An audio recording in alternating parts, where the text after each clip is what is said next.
In Gibson's case, he said neighbors who confront him often resort to calling the police. Before you call the police. Please, I was just about to say that.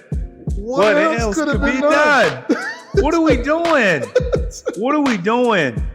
Man, fishing. I'm just fishing. Let's talk about what you got going on. I promise you.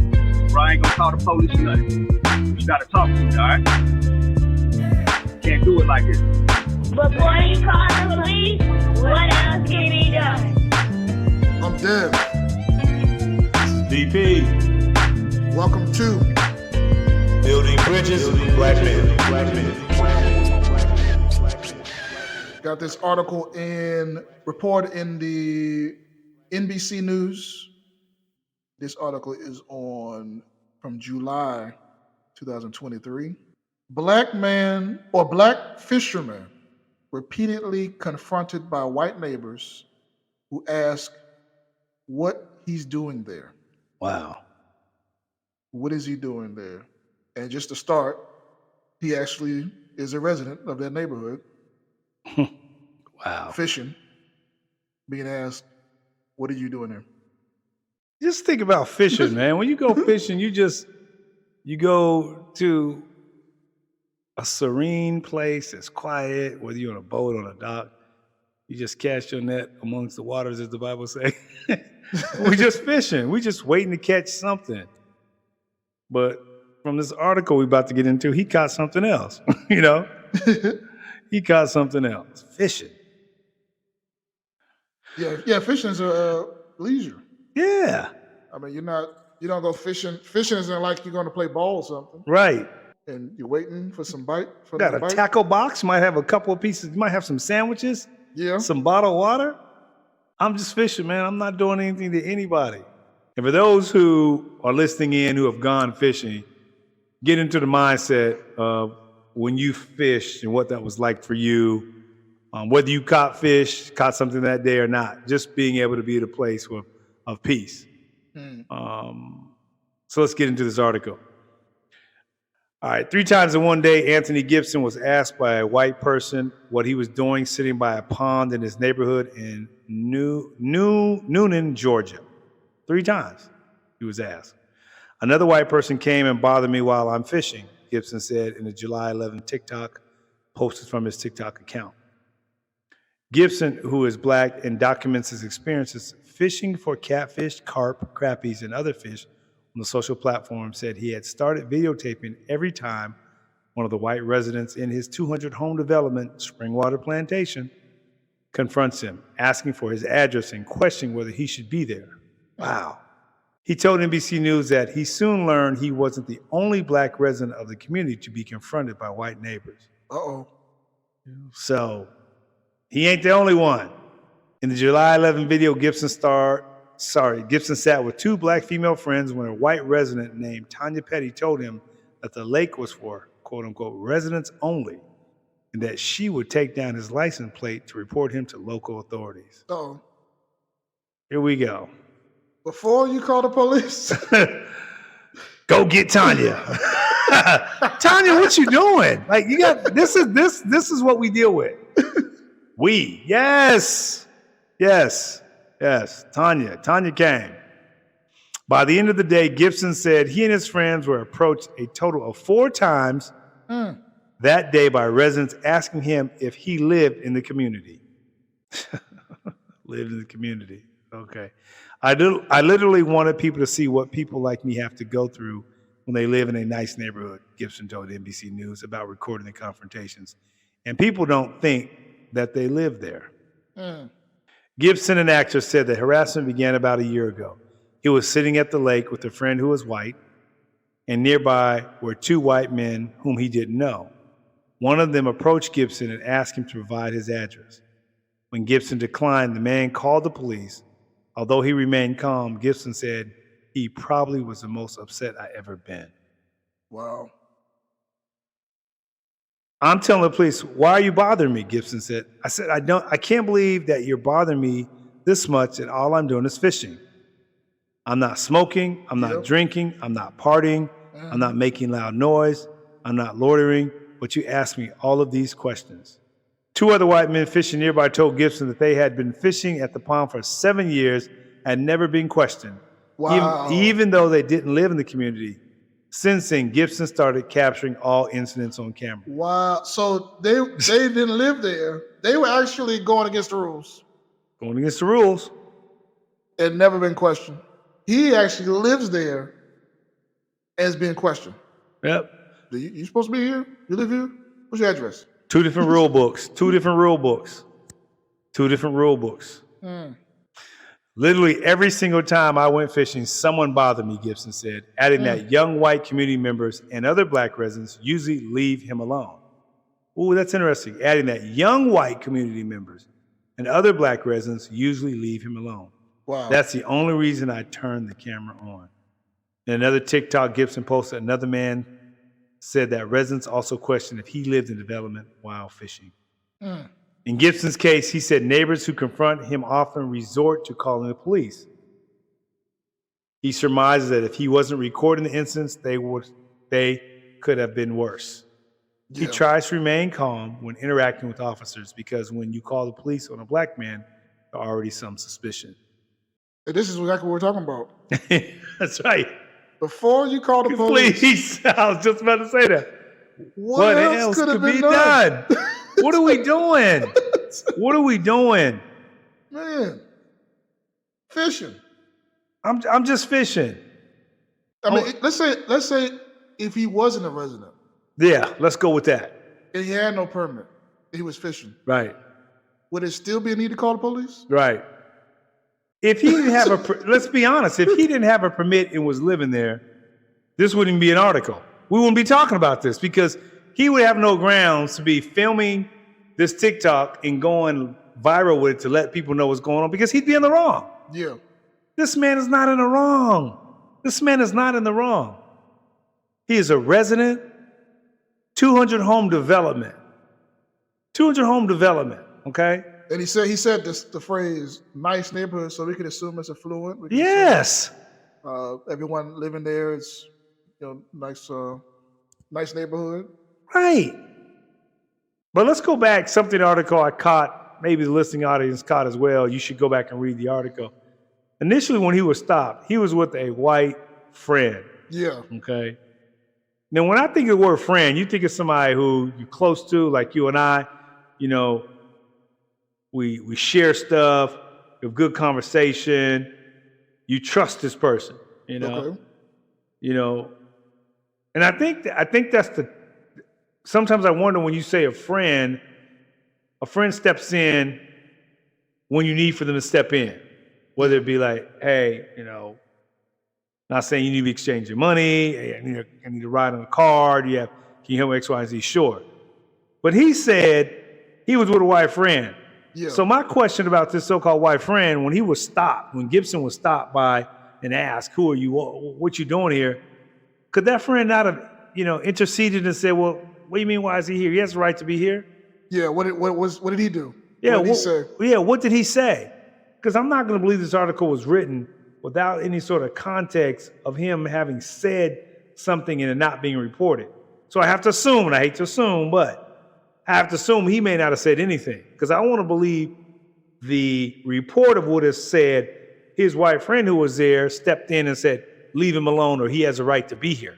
Yeah. So, but there could be a lot of times where our so-called friends don't step in for whatever reason.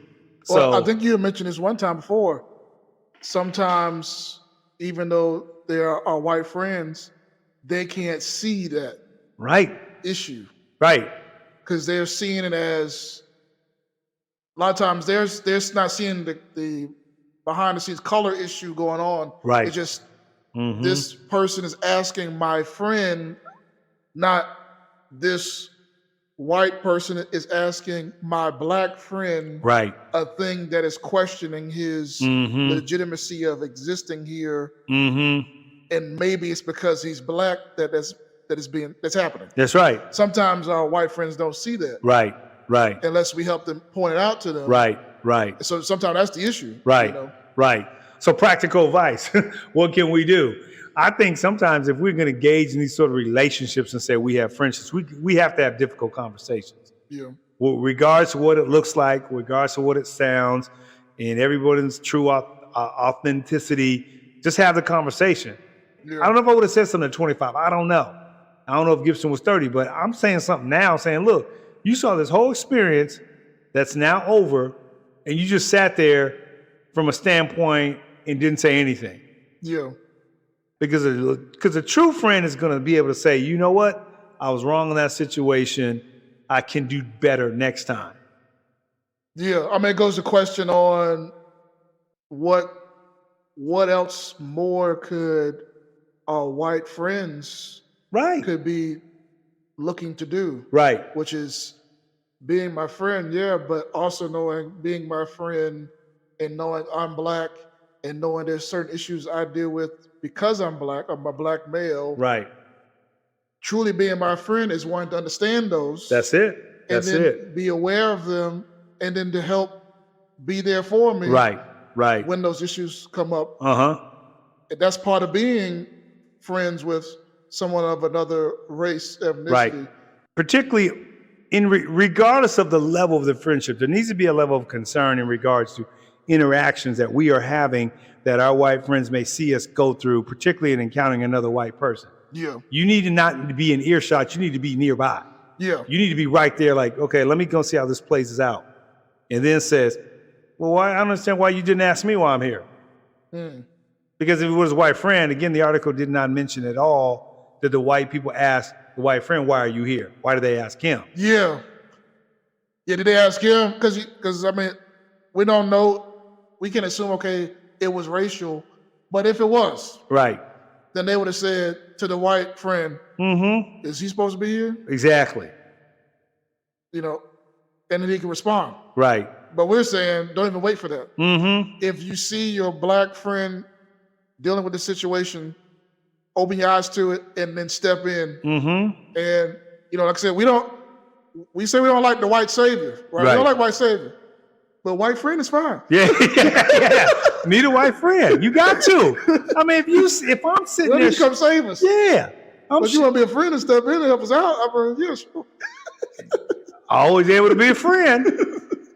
But seriously, that's what part of this article I don't understand. Like, that's the sort of situation sometimes that not only myself, Mr. Gibson, maybe you, other people have dealt with. It's like, look, we tired of just feeling like we got to go through things in our, you know, the white affinity groups that say we stand with you.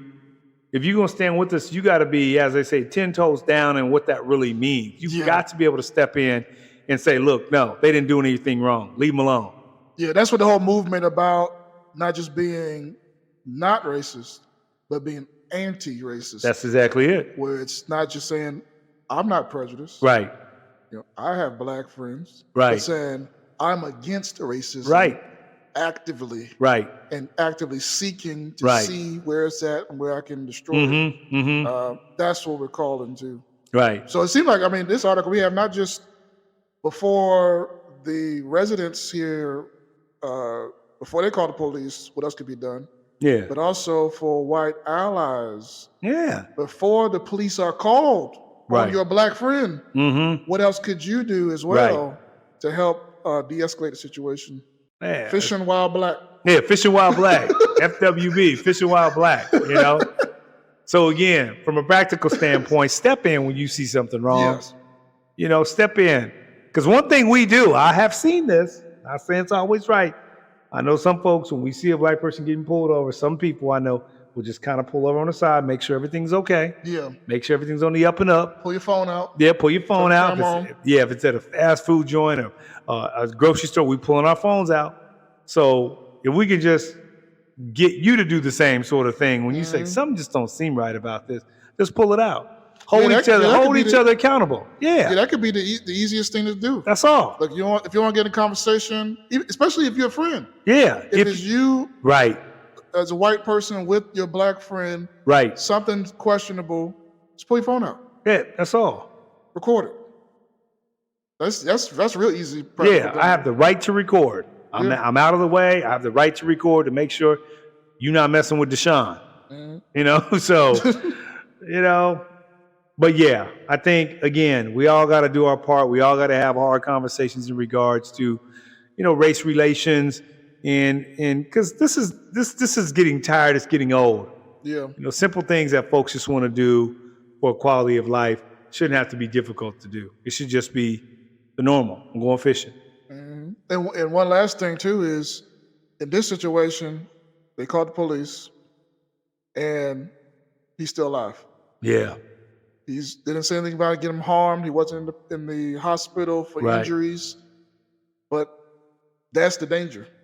That's it. And then this report would it not have been, black fishermen had TikTok videos out, and now he's dealing with something. Right. It would have been black fishermen killed. Right. Because he was fishing while black. Right. And that's what we don't want happening. That's why we say, before you call the police, what else could be done? Because when they show up, they have the authority to use lethal force. Right. Why even have it go to that point? Yeah. And this would have been really interesting. And thank God, like you said, it wasn't anything other than him being, you know, unfortunately being harassed, asked questions. But could you imagine if this went left? Yeah. No firearm, no weapon, a fishing pole. Yeah. You know, so we've seen, and we know, the listening audience as well, numerous stories and false narratives and reports of weapons being found, and there's nothing there at all. So, Brother Gibson, I hope you can keep on fishing, man. Don't give up on fishing. Keep living. Keep doing what you need to do, because you have the right to fish. And I hope you listen to this podcast, you take your nephew out and teach him what it's like to fish. Because, pass it on. Yeah.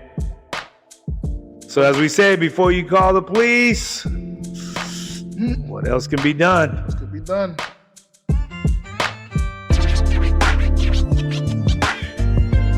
Let's talk about what you got going on. I promise you. Bro, I ain't gonna call the police or nothing. But you gotta talk to me, all right?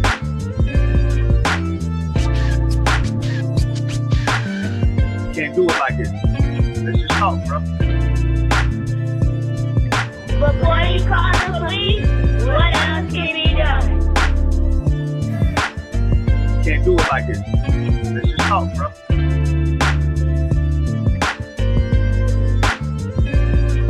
What else can be done? Before you call the police, what else can be done? You making me stop, Daddy. Okay, Daddy, you're stopping. Daddy, just make some dinner.